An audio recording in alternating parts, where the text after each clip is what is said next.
next no. Uh, next, estimate kita sa aton nga labor cost no. Tag siyempre, estimate na lang natin din ang activity duration, dira. Kasi isang isa ka activity nga na, naibutan mo sa network diagram. Ilang tao mo sa ma-compute siya kung pila siya bala ka days, no? So, diri estimating activity duration using the percentage ang gamiton. Dali mabase kita sa percentage, no? Percentage, wait lang, percentage of labor cost from the material. So, ang estimating the duration cost using the percentage of labor cost from sa materials. Isang practical approach nga ginagamit naton when a project estimate only provides material quantities and cost, no? So, but not the labor duration yet. So, hindi pa This method is commonly used in preliminary construction estimates. So, ang labor cost is makuha naton siya on every activity nga i-compile naton sa aton nga bill of material nga Gantt chart. Yung bill of materials is the total material cost sang muna nga activity times the labor percentage. Ano na sa labor percentage? So, dugay-dugay. So, ang duration, and then makuha naton by dividing the labor cost nga nakuha naton diri from the material cost kagang iya nga labor percentage.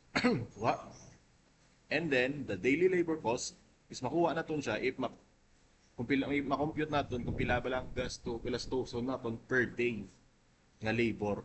Okay? So daily labor cost is computed by adding all the manpower salaries per day. Sa Volbe may isa kada ka manpa ka foreman, sweldo mo siya 800. Isa kada ka mason, sweldo mo siya 650 per day. Okay, may kada isa ka unskilled worker or laborer lang ba. Sweldo yan is 500 per day. So pila tanan 800 sample ba may yara ka foreman. Tapos pasweldo mo siya is 800 per day. And then may ara ka sang mason. Tapos pasweldo mo siya, sige wait lang, may makakasunod na yun. I-record yun. Sige lang.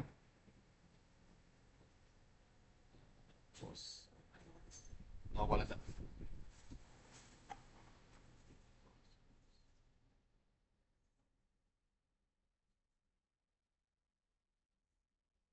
Okay, okay. I-record yun sa mga. Okay. Isang post na. Sige. So, may ara ka mason ko nung nga 650. Okay? And then, may ara ka sa laborer nga 500 per day. So, pila nang gasto mo nga per day nga na? So, 0, 5, tapos 8, 14, 19. So, may ara ka 1950 pesos, 1,950 pesos per day. Amo nang imong daily labor cost. Tuwa. So, are, uh, labor percentage, kita nyo na labor percentage is commonly taken as, kung diri sa Pilipinas, ang kadalasan ni ginagamit aton is 30% to 50% of the total material cost of that activity. So, mapili ka lang between 30 to 50%. So, ang pinaka nami nga piliyon yung percentage is between 40 to 45, pero depende man na sa inyo. Depende man na sa mga construction firm or contractors kung pila nila ka labor nga kwaon. So 30% tama na ni kagamay. Din posible. So depende sa inyo. Basta between 30 to 50%. So mayara ko di isa example. So example B, masonry works, no? Mayara ka di nakalista di aton tanan niya mga quantities na ginagamit sa aton nga site, no? So example B, may ang level 2 activity ko is the masonry works. And under that, mayara ko duwa ka level 3 activities, which is the installation of exterior walls, which is ang 6 inches sa nga CHB, di ba? The installation of interior walls ng may 4 inches sa nga CHP. So, nakabutang diri ang tanan nga quantity. So, din mo ni makuha. O, makuha mo ni sa original nga bill of materials. Kuha. So, CHB wall, may ara ko kuno 2,919 pieces and so on. So, ang magasto ko sa installation of exterior walls is pila? 170,260 So, diri kita na sa exterior walls. No? So, kuhaon naton ang labor cost. Kung pila lang magasto naton nga labor sa muni nga activity. So example, magamit ko sa 40% of the material cost. Okay? So estimated pala ni siya, hindi pa ni siyang actual mo nga labor cost. Estimated lang anay. Okay?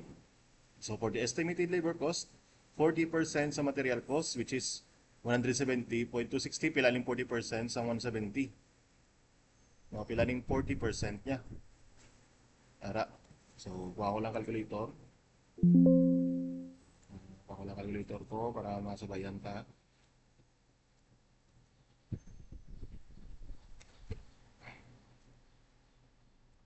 Yan. So, are, compute na to, no? 170,000 to 60.89 ara times 45%, no? So, may ara kita 76,617.401. Oh, 40% gili, sorry. 40% gili, 40%. 40% sa imo nga material cost is 68,104.356, no? So, ari na. Mayroon na kita labor cost for aton nga installation of exterior walls. So, pila na ako na magasto naton. So, next mga problemahon is ano nga mga tinaod ang kinahanglan mo gamiton. Siyempre may foreman ka, di ba? Foreman, 800 per day pasweldo mo sa iya, or pwede man depende sa inyo kung pilang pasweldo ninyo sa iya. It may be 100, it may be 900, it may be 1,000, no? Depende sa imo. Kung gusto mo makasure, kadto ka sa site, nakot-mangkot ito sa foreman kung pila iya pasweldo. Okay? And next, so since masonry works, kinahanglan ko sang skilled worker nga mason, di ba? So pasweldo ko lang sa iya, 650 per day lang. Tapos gusto ko 3 ka workers. So, 650 times 3, tato ka workers per day. Makagasto na ko sa 1,950. Okay? And then, para hindi sila makuhanin kay ako niya CHB wall is 2,990 pieces. So, tatlo lang sila gobra. So, madugang pagin ko, 5 ka laborer lang. Okay? Pasweldo ko sa tag-isa sa ila is 500 per day. So, may ara ko 5 workers, so 2,500 ang pasweldo ko sa ila. So, pilata na ng ako niya pasweldo sa per day sa muna nga obranay. So 800 plus 1950 plus 2,500. So may ara ako makagasto ko 5,250 pesos per day. Okay? The total labor cost per day for the installation of exterior walls. And then, para makuha nato ng duration, i-divide na nato ng estimated labor cost nga nakuha nato diri 68,000 and then ang total labor cost per day. So, divide mo lang na and then makuha mo na ang duration. Kung pila na lang kadlaw, kung pila kadlaw matapos ang muna ang activity. Sorry. So, i-multiply, i-divide na to, no? So, 68,104.356 divided by 5,250. Then, 12.972 days. Sige, sulod lang. Nag-record gusto mo.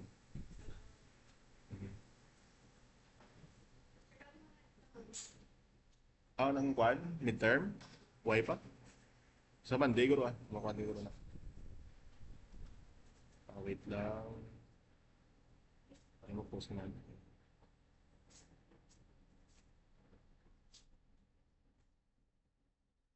Why na mo klase karon? Why na ba? Why na ganito? Sige, i-send ko lang nito gayang record.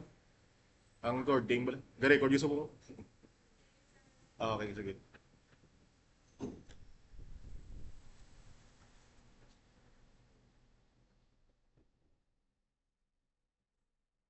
So, balik kita, no? So, may hara kita, naka-compute kita sa 12.972 per days and then round up sa natin into 13 days. So, it means, ano na yung meaning niya? So, para sa installation of exterior walls, are, given niya mo niya mga tinaho nga gusto mo paubrahon or gusto mo paubrahon sa imo nga site, so may 13 days ka nga matapos ang imo nga may 13 days ka para matapos ang imo nga obra nga ni installation. So paano mo mapadali? 13 days na So paano mo mapadali? So you add madugang ka di sa mason, example, bimuon mo ni 5. Bimuon mo ni ito para dasig matapos. So ma-change man na diri ang iya nga mga hosting dayon So, ma-change mo na din ang iyang total labor cost per day, then mabalaan mo na pila na di ang iyang total labor cost. Okay? And then, next,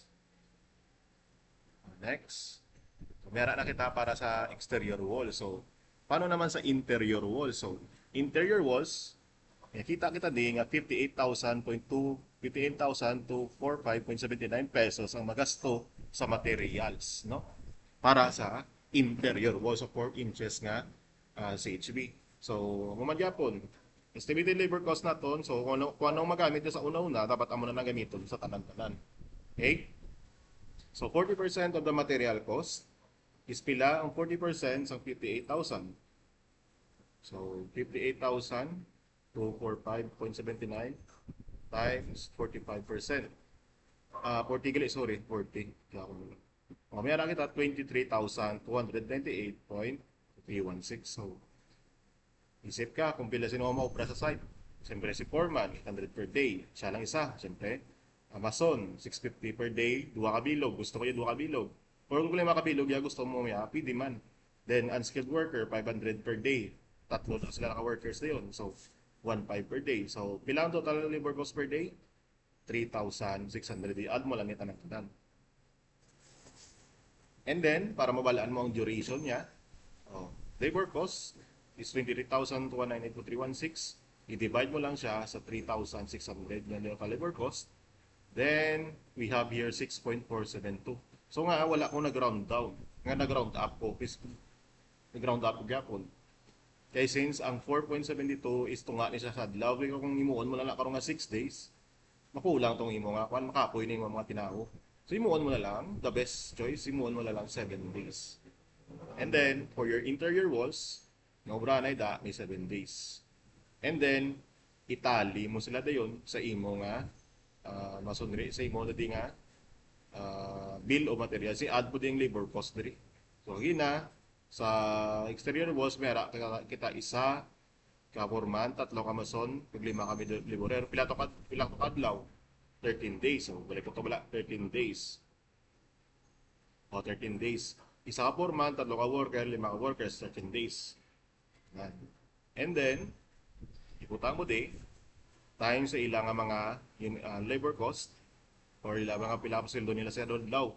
Then, times mo nito yun, quantity unit check unit cost, then makuha mo na di ang total na sweldo sa ila for 13 days.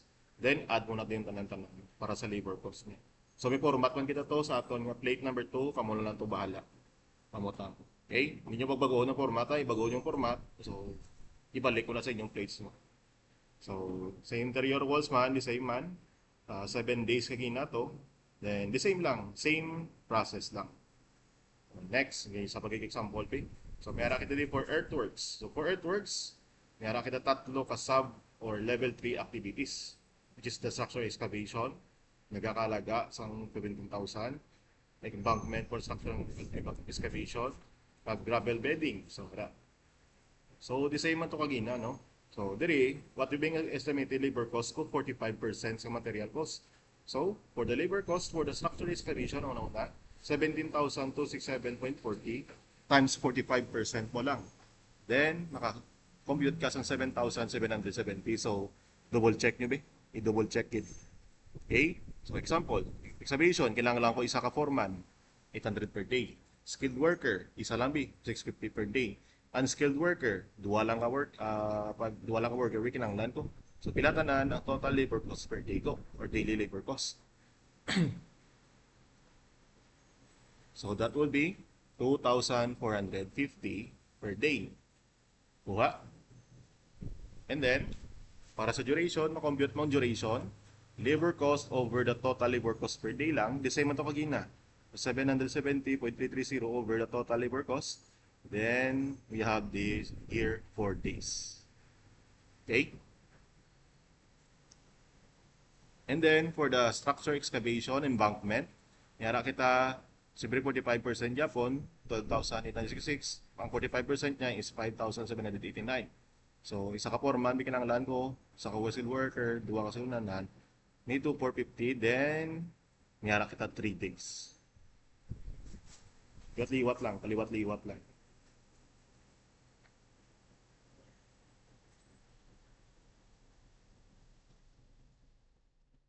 And then, for the last, para sa gravel bedding, may ara kita 25,000, no? So, itong 45% ka 25,000 is 11,000. So, ila sa foreman, duwa ka skilled worker, duwa ka unskilled worker. So, pilangin mo nga labor cost per day for the gravel bedding. That will be 3,100. Then, i-divide mo lang na sa dito sa 7,000, 11,000. Then, may ara kita 4 days. Always round up to the whole number. And then, ipamutang mo to dayon sa imo nga each and every nga one. So, clear and concise ba? No? So, good luck para sa inyo nga bill of materials. Amo malana.